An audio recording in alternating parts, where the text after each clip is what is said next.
aluno da mediação, tudo bem com vocês? Chegamos à aula 28. Tem uma música que ela fala assim, ó, como pode um peixe vivo viver fora d'água fria? Como poderei viver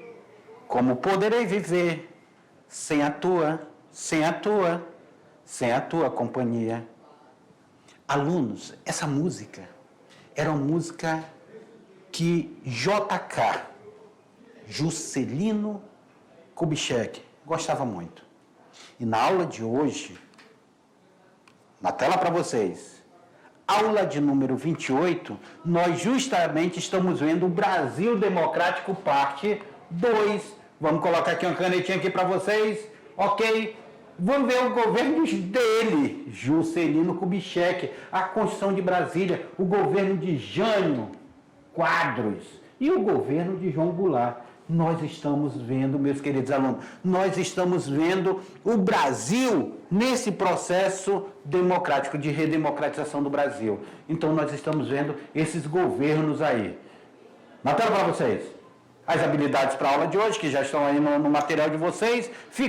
Eu pedi para vocês assistirem o JK, né? Juscelino Kubitschek, é o menino que sonhou o Brasil. Um documentário muito interessante que conta a vida de JK, conta a vida dele lá ainda em Minas Gerais. Ele governador de Minas Gerais, depois quando ele se torna presidente da República. Brasil Democrático, parte 2. Olha aí esse Brasil Democrático, parte 2. Será quem é que quer disputar aí a imprensa, ou aí esse processo democrático, as pessoas se manifestando aí, o judiciário, a PM, olhando a imprensa, olhando aí de cara feia para esses acontecimentos. E a gente começa vendo ele, 3 de outubro de 1945.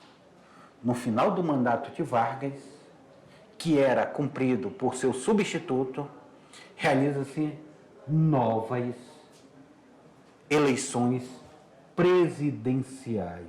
Novas eleições presidenciais. E agora? Na aula passada, nós vimos que Getúlio Vargas tinha cometido suicídio. Com um tiro, aquele tiro lhe tirou a vida. Aquele tiro, ele espantou os seus opositores. Quem iria substituir? O vice de Getúlio Vargas vai assumir a presidência da República. Café Filho assume a presidência da República, mas e aí? Como é que vai ficar o Brasil? O Brasil precisava de novas eleições. 1954. E novas eleições puderam ser realizadas no Brasil. E em 1955, Café Filho junto com a UDN, se juntou com a UDN e disse, olha, essa eleição foi fraudada. E eles não queriam deixar Juscelino Kubitschek assumir a presidência da República. Aí foi que pela primeira vez na história nós vamos ver o exército entrando para garantir a democracia. Porque logo, vocês já vão saber quem é ele intervém para retirar o Café Filho e para dar posse a esse cara, o construtor de Brasília, Juscelino Kubitschek. Na tela para vocês. Os vencedores foram os candidatos da coligação PTB e PSD, partido de origem getulista. Juscelino Kubitschek de Oliveira, que era do PSD, elegeu-se presidente. E o vice, que era do PTB, João Goulart, como vice-presidente. Tá? Então, como é que funciona isso aí? Como é que funciona aí? Juscelino Kubitschek é eleito presidente. E João Goulart, que era de outro partido, é vice-presidente. Professor, eu estou meio em dúvida disso aí.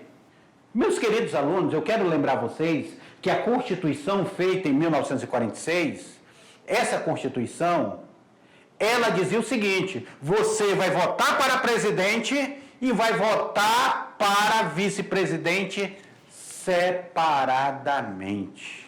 Separadamente. Você vota para presidente e vota para vice-presidente separadamente. Olha aí o que fala essa Constituição. Então nós temos aí uma Constituição que ela fala dessa separação para presidente e vice-presidente. Ok? É por isso que foi eleito o presidente de um partido, só que eles eram aliados, e o vice-presidente de outro partido. Já pensou se hoje fosse assim novamente? Você vota, porque hoje você vota na chapa de presidente e vice-presidente, né? Mas já pensou se você pudesse votar, olha, para presidente eu quero esse, para vice-presidente eu quero esse daqui? Seria interessante, né? Na tela para vocês aí. Voltando na tela. A UDN, a União Democrática Nacional, que era adversária de Getúlio Vargas, olha, a briga vem lá de Getúlio Vargas. Eu quero lembrar vocês que João Goulart tinha sido ministro do Trabalho de Getúlio Vargas, João Goulart que tinha sido aquele que deu 100% do salário de aumento para o salário mínimo. Por isso que a elite não gostava muito de João Goulart. Tá? O adversário de João Goulart, a UDN tinha sido derrotada. Estava inconformado. Os udenistas tentaram impedir a posse de Juscelino e João Goulart. Vocês sabem, agora, parem para pensar. Olha o que os caras alegaram. Imagina o que os caras alegaram. Alegaram que o candidato vitorioso recebia apoio de quem? Gente, essa questão da desculpa comunista, ela já é antiga. Getúlio Vargas tinha sofrido isso, agora novamente a desculpa comunista ela é utilizada, dizendo que havia um apoio do comunismo internacional e não tinha obtido a maioria absoluta de votos, que era 50% dos votos. Só que naquele momento a Constituição não falava em segundo turno, era só um turno. E eles não queriam deixar Café Filho ficou todo empolgado. Café Filho, que tinha sido vice, tinha assumido aí no lugar de Getúlio Vargas, tinha ficado todo empolgado. Ele vai se mostrar favorável à tese dos udenistas e uniu-se aos golpistas. Os caras estavam tentando dar um golpe, bem como parte das Forças Armadas, que estavam também nesse golpe. No entanto, os militares ligados ao ministro da Guerra, olha aí, lembra que eu falei que eu ia falar dele? Henrique Teixeira Lott. De perfil legalista, é interessante nós olharmos isso daqui, demonstraram a conspiração forçada e afastaram Café Filho e garantiram a posse de Juscelino em 31 de janeiro de 1956. Meus queridos, eu só quero lembrar vocês que a história do Brasil, às vezes, ela tem fatos que tendem a se repetir. Como, professor, tende a se repetir? Getúlio Vargas tinha dado o golpe em 37, dentro do seu próprio governo, para implantar o Estado Novo, dizendo o quê? Que havia uma ameaça comunista. E inventou um tal de plano Cohen. A UDN, que era um partido de extrema-direita aqui, de característica de extrema-direita, juntamente com o Café Filho, que tinha assumido o lugar de Getúlio Vargas, que tinha cometido suicídio, começaram a alegar que JK, Juscelino Kubitschek, o seu vice João Goulart, estariam ligados ao comunismo internacional.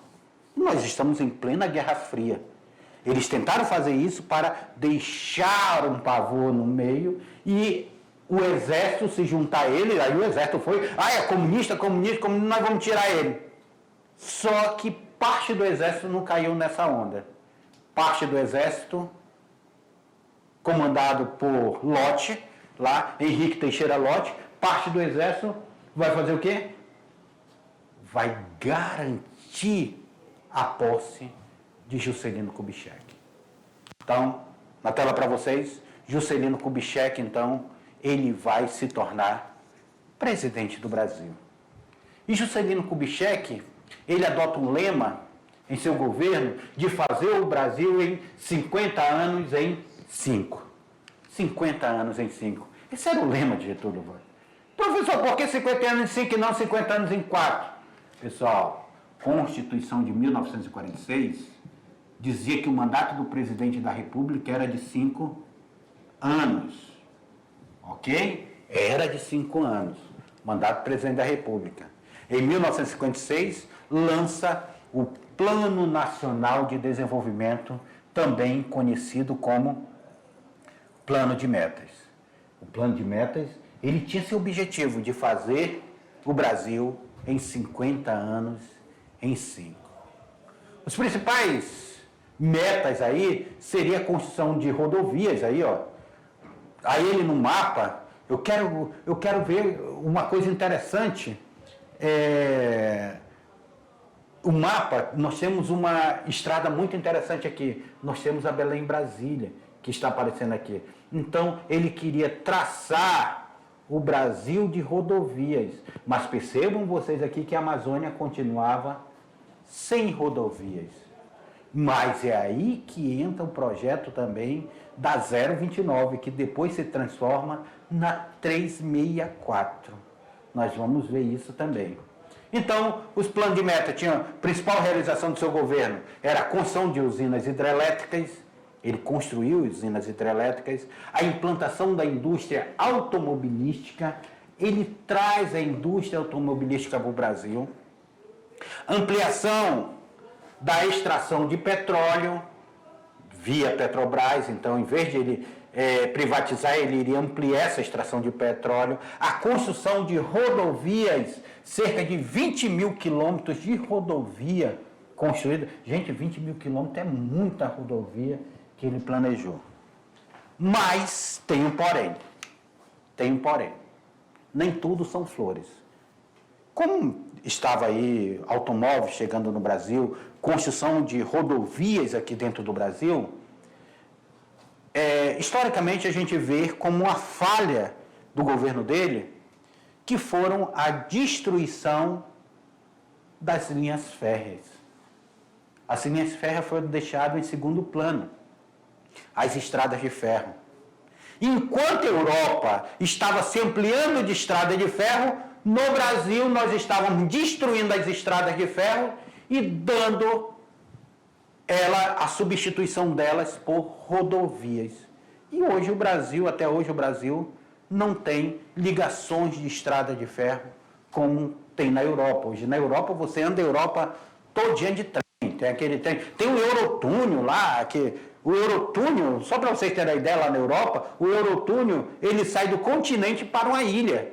Sai para a Inglaterra. Você vai de trem por debaixo do mar, ali, por debaixo do Canal da Mancha. Só para vocês terem uma ideia. E aqui no Brasil, nós tivemos aí as rodovias sendo traçadas, mas as ferrovias foram deixadas um pouco de lado. E hoje seria interessante, imagina, você tem uma rodovia, aqui do lado está passando o quê? Passando um trem, indo embora com mercadoria, sem estar aquele perigo todo da estrada que você enfrenta. Seria muito interessante, não seria? Acredito que sim. Na tela para vocês. Mas vamos ver uma grande obra de Juscelino Kubitschek. A construção desse avião. Olha aí, percebam vocês que Brasília tem um formato de avião. Tanto é que é chamado lá Asa Norte, Asa Sul, lá em Brasília. Nós temos aqui o que seria a cabine do avião, a cauda do avião. Tá? A construção de Brasília ela tem essas características. A construção de Brasília era uma obra símbolo da mudança modernizadora que idealizava a meta-síntese do seu governo. Construção de Brasília. O plano urbanístico foi de quem? Lúcio Costa. E o projeto arquitetônico foi de Oscar Niemeyer. Então, enquanto um traçava o plano urbanístico, fazia o avião, o outro traçava os prédios, a arquitetura dos prédios de Brasília. Milhares de trabalhadores pioneiros, que eram chamados no apelido de candangos. Aqui os que vieram para cá foram na extração da borracha, não foram chamados de arigóis, lá eles eram chamados de candangos, vindo principalmente do Nordeste, revezavam-se noite e dia para construir a obra, ainda no governo de Juscelino Kubitschek. Uma coisa que eu quero que vocês observem aqui. Ó. 3 anos. 3 anos. Foi inaugurado Brasília em 21 de abril de 1960. A capital do Brasil, até então, era o Rio de Janeiro. Capital do Brasil, Rio de Janeiro. E o Rio de Janeiro continua lindo.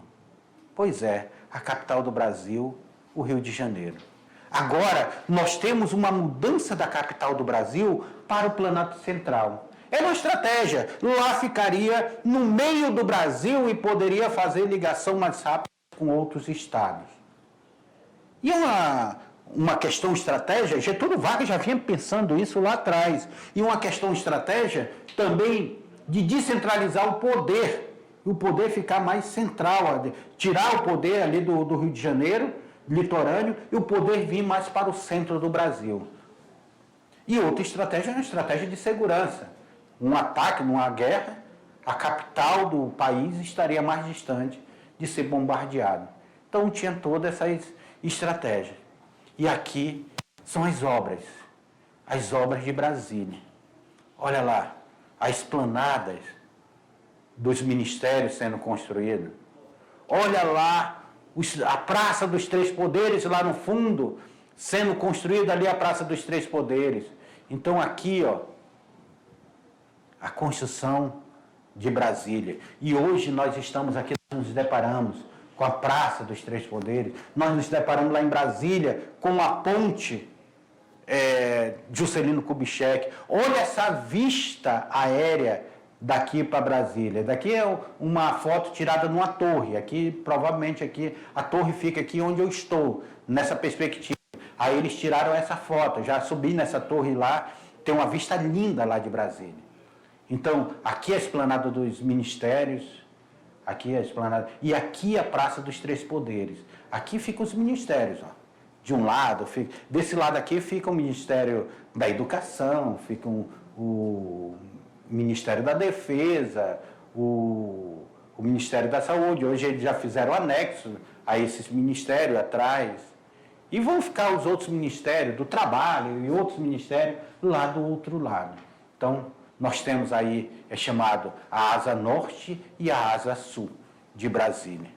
E lá no fundo nós temos o lago, aqui onde passa a ponte aqui, o Lago Paranoá, um lago artificial que fizeram, porque Brasília é muito seca, para dar um pouco de umidade à cidade. E a capital do Brasil foi construída em 3 anos, gente. Você sabe o que é construir toda essa obra em 3 anos? Quantas obras, às vezes, de um prédio simples, de uma escola, demora 5, 6, 10 anos para ser construído? E aqui, Juscelino Kubitschek, junto com todo um aparato que ele fez, consegue construir Brasília em 3 anos. Agora, o povo sair do litoral brasileiro, da praia, deixar o Catete lá no Rio de Janeiro, que fica ali próximo da praia do Flamengo, do aterro do Flamengo, e foi colocado para morar no meio do Brasil. É um clima de deserto lá em Brasília. Os caras penaram com essa mudança. Não foi fácil essa mudança, não. Imagine um funcionário público tendo tudo que ir para Brasília naquele momento. Não foi fácil, não. Na tela para vocês aí. Agora vamos lá ver a sucessão de Juscelino Kubitschek. A quem se dá essa sucessão de Juscelino Kubitschek? Varre, varre, vassourinha. Varre, varre a corrupção. Era o lema desse governo. Jânio Quadros. Jânio da Silva Quadros. Não vão perdendo. Nós já tivemos, nesse processo de democratização, nós já tivemos aí Eurico Gaspar Dutra, nós já tivemos aí Getúlio Vargas comete suicídio, nós temos o governo do Café Filho, que foi bem rapidinho, nós temos Juscelino Kubitschek. Agora nós estamos no quinto presidente dentro desse processo, Jânio Quadros, que é um político sem grandes vínculos partidários, foi apoiado pela UDN, a UDN apostou nele, disse, esse é o cara que vai acabar com a corrupção, e por outras forças anti-getulistas, o povo que não gostava de Getúlio, e vai vencer as eleições para presidente. O interessante, pessoal, é vocês observarem aqui. O Henrique Teixeira Lott era quem o Juscelino Kubitschek queria que substituísse ele. O Lott iria assumir, iria ser o presidente da República. Lembra do Lott que nós falamos lá atrás, que ele garantiu a posse de Juscelino Kubitschek? E Lott iria assumir, iria ficar no governo do Brasil, e posteriormente quem iria voltar a ser novamente candidato? Juscelino Kubitschek, para um segundo mandato. Então, estava traçado. De um azarão para outro, nós vamos ter Jânio Quadros. Jânio Quadros, que foi um governo tão, como diria, tão confuso, que nem ele mesmo soube por que veio. Jânio Quadros, ele vai começar a governar e depois ele disse, opa, a minha aceitação está caindo, eu estou diminuindo aqui, o povo já não está mais gostando de mim como gostava na época da eleição. Então o que eu vou fazer? Eu vou fazer aqui um movimento, dizer que eu vou renunciar para voltar no braço do povo. O povo vai me carregar de volta. Mas isso não aconteceu. Jânio Quadros, uma coisa interessante, ele vai assinar uma carta renúncia e vai entregar ali numa sexta-feira. Então, ele teria sábado e domingo, quando chegasse na segunda-feira, por aclamação popular, ele iria voltar no braço do povo. Só que o Congresso, ele não contava que o Congresso, quando é para destituir alguém, os caras se reúnem até final de semana. Foi chamado um extraordinário, o Congresso se reuniu e aceitaram a carta renúncia de Jânio Quadros. Imagine vocês, acabava o governo que tinha tomado posse em 1961. Acabava o governo de Jânio Quadros em menos de um ano. Em menos de um ano acabava o seu governo. Na tela para vocês. Jânio conseguiu 48% de preferência do eleitorado e largas vantagens sobre o segundo colocado, que era o Marechal Henrique Teixeira Lott, que estava sendo apoiado justamente por Juscelino Kubitschek, candidato da coligação do PTB e PSD. Tomou posse no cargo em 31 de janeiro de 1961. Aqui, ó, Juscelino Kubitschek entregando a faixa para Jânio Quadros. A legislação eleitoral daquele período permitia que o presidente seja eleito por uma chapa e o vice-presidente por outra. Nós já falamos sobre isso. E sabe quem foi eleito vice-presidente da República? O mesmo que tinha sido vice-presidente de João Goulart, ou de Juscelino Kubitschek, que foi João Goulart, que era do PTB, o partido lá de Getúlio Vargas. Aqui, ó, João Goulart. Então, olha aqui o Brizola aqui também ao lado de João Goulart. Então, nós temos aqui, ó, considerado herdeiro político do getulismo, era adversário de Jânio. Então, nós tínhamos aqui um vice-presidente que era adversário do presidente da República. Um vice que era adversário do presidente. A coisa, meus alunos, a coisa não vai ficar fácil. De um lado, nós temos um vice-presidente que era de um partido, do PTB. E de outro lado nós temos o presidente da República, que ele vai ser eleito com o apoio da UDN, da União Democrática Nacional. A UDN, que é aquele partido tal, que estava no processo de extrema-direita, vai eleger Jânio Quadros. Então, nós temos um presidente de um partido e um vice-presidente de outro partido. Como é que vai ficar essa história? Jânio Quadros, meio confuso, ele disse que forças internacionais estão pressionando. Ele era meio confuso, recebe Che Guevara aqui, ele que se dizia sobre de direita, vai condecorar Che Guevara, então isso vai ficar assim, a UDN vai se assustar. Ei, que negócio é esse? E tal cara que vem ali do socialismo cubano. Então ele meio confuso, é o governo confuso. Vai lá, na tela para vocês. Então, o seu estilo político, Jânio conquistou muitos eleitores prometendo combater a corrupção. Olha esse texto de combater a corrupção. E varrer a sujeira da administração pública.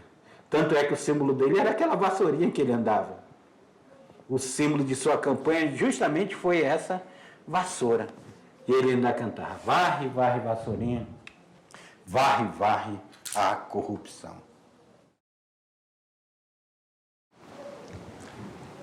A UDN, então, vai romper com o governo.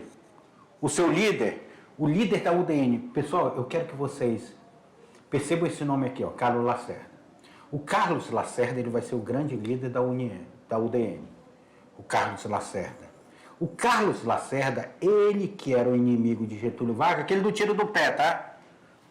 Ele que vai combater o governo do JK, vai ser grande oposição do governo do JK, e eu digo para vocês, Carlos Lacerda era um jornalista muito inteligente, ele.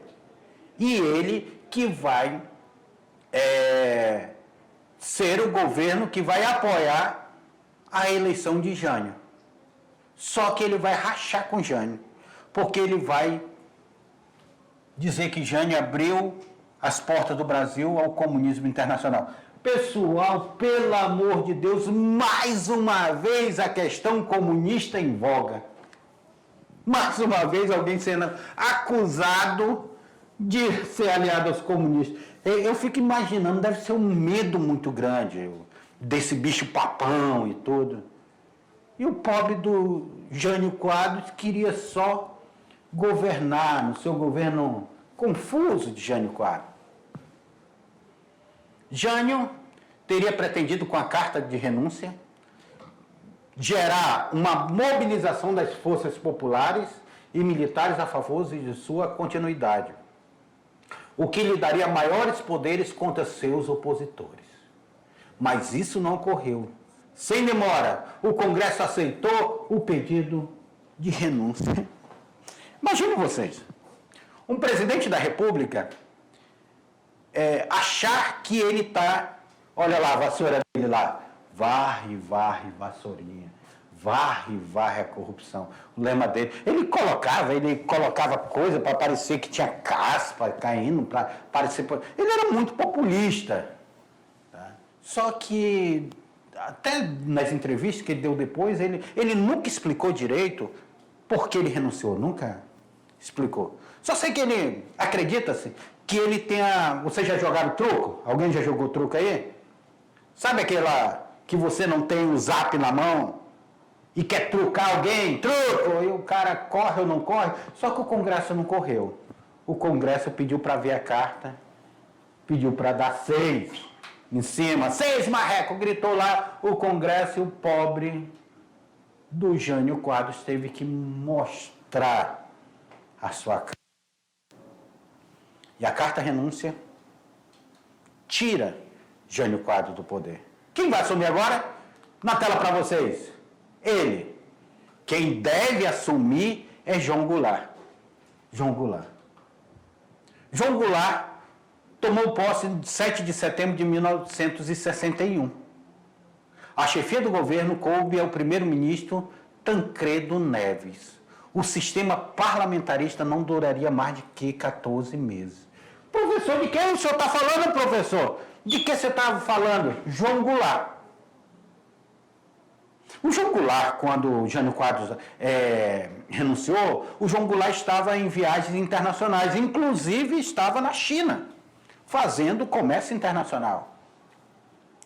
E ele já via a China como um grande mercado consumidor.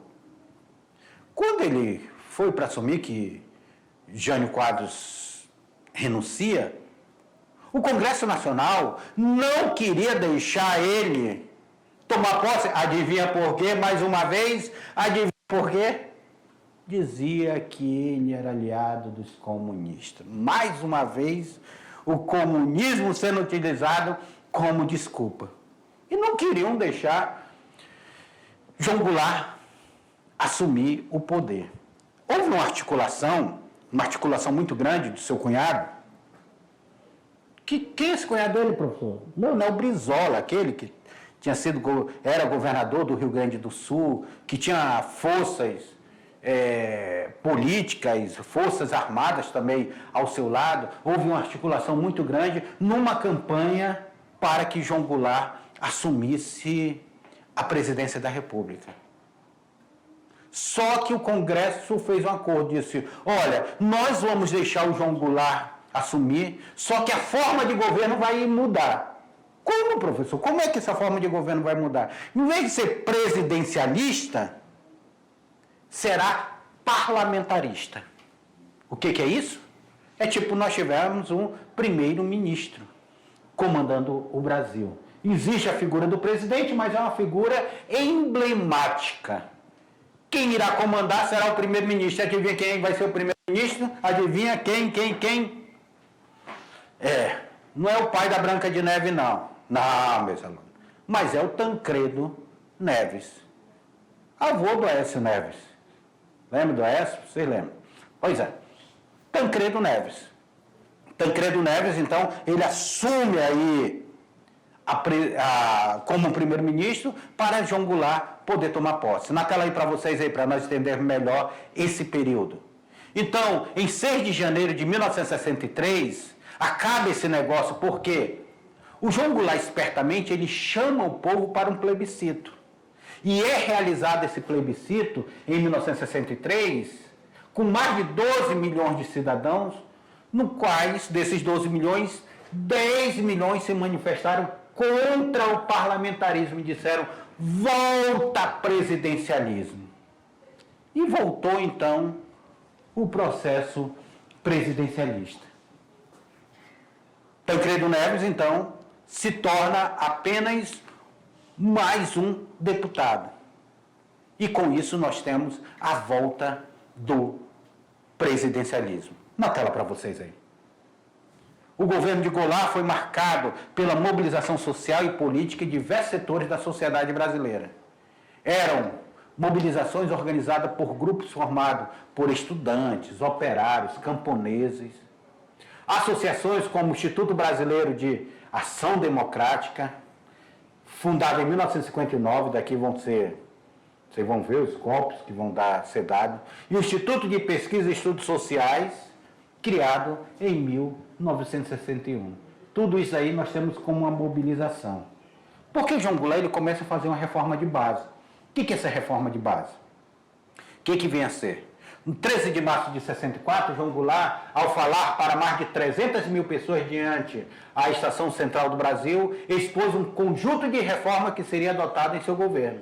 63, então, foi feito o plebiscito, ele agora presidente. Em 64, que seria o último ano do seu governo, nós vamos entender por quê, é feito, ele diz, eu vou fazer reforma agrária. Gente, quando ele falou que ia fazer reforma agrária, a bancada ruralista deu 3 saltos de altura. Se, meu Deus do céu, ele ia fazer a reforma urbana, ele ia fazer uma reforma educacional, reforma eleitoral e uma reforma tributária. Principalmente, iria atacar os bancos com os seus grandes lucros. A elite brasileira, o que fez? A elite brasileira foi para a rua. Jango procurou limitar o envio de dólares das empresas multinacionais ao exterior, que seria a lei de remessa de lucro. Ele dizia, se a empresa ganha dinheiro no Brasil, esse dinheiro tem que ficar aplicado no Brasil. Então, 8% apenas pode ser enviado para fora. Eu acho que, se eu estou me enganado, era 8%. Isso aí. A oposição organizaram seus protestos, como a Marcha da Família, com Deus e pela liberdade. Olha aí o nome da marcha. Olha aí o nome da marcha. Marcha da família com Deus pela liberdade. Que vai ser uma série de passeatas com senhoras católicas, autoridades civis, empresários, parte da classe média. Por quê? Porque o João Goulart queria fazer as reformas e não era de agrado da elite brasileira.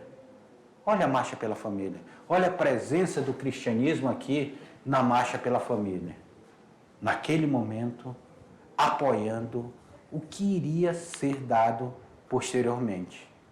A Marcha da Família com Deus e pela Liberdade de 64, em 31 de março de 64, vai explodir uma rebelião das Forças Armadas contra o governo de João Goulart. O movimento militar teve início em Minas Gerais, apoiado pelo governador mineiro Magalhães Pinto. Os golpistas contaram com a adesão da Unidade Militar de São Paulo, do Rio Grande do Sul e do estado da Guanabara, que é o Rio de Janeiro.